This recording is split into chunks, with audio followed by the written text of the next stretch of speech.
first got into this poetry, I thought it was a federal law that you had to have one. But later I found out that you never see a boring person with a handlebar mustache, and that way we can find each other. My name is Jesse Smith, and I grew a mustache a long time ago. It used to be black, but I got tired of being carded, so I dyed it gray. Being from Elko, and I've known Waddy for a while, and you always see Waddy with his whiskers always twisted, and I've seen some guys that got some really long whiskers and they're all twisted. I'm like, one of these days I'm gonna have something like that. I couldn't buy chewing tobacco or whiskey or nothing, so I dyed it gray and didn't have no trouble after that. Excellent. Yeah, you do seem. That's my story, and I'm sticking to it. Are we rolling? Is my mustache moving? Howdy, my name is Waddy Mitchell, and this here is Joel Nelson.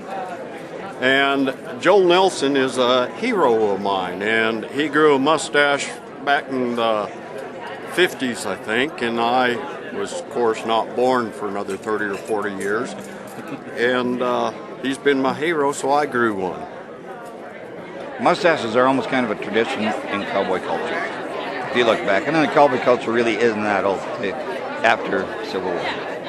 And you look at all the old-time pictures, these guys have mustaches. So in a way, it's kind of like identifying with it. Bikers got their tattoos, and we got our mustaches. If a fella's decked out in workwear and he has a nice mustache, and I think you can tell, I think you can, that he's the real deal. Well, as soon as I get old enough, I'm gonna grow a mustache about like my dad's. His mustache used to be a lot bigger, and he used to come down here a little bit, so I'm gonna go kind of like that.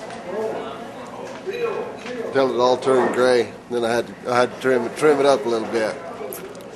I didn't want to look my age. He was getting a tad scruffy.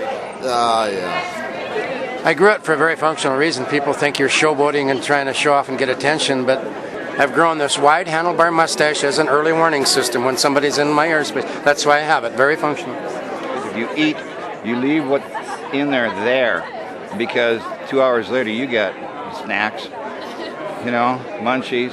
When you get hungry later, you got lunch with you. So there's a plus to everything. When it's really cold out and you're breathing, you're feeding cows, you're doing whatever like that, and all your breath gets in, pretty soon you get little icicles, but they're not icicles. They're mousticles.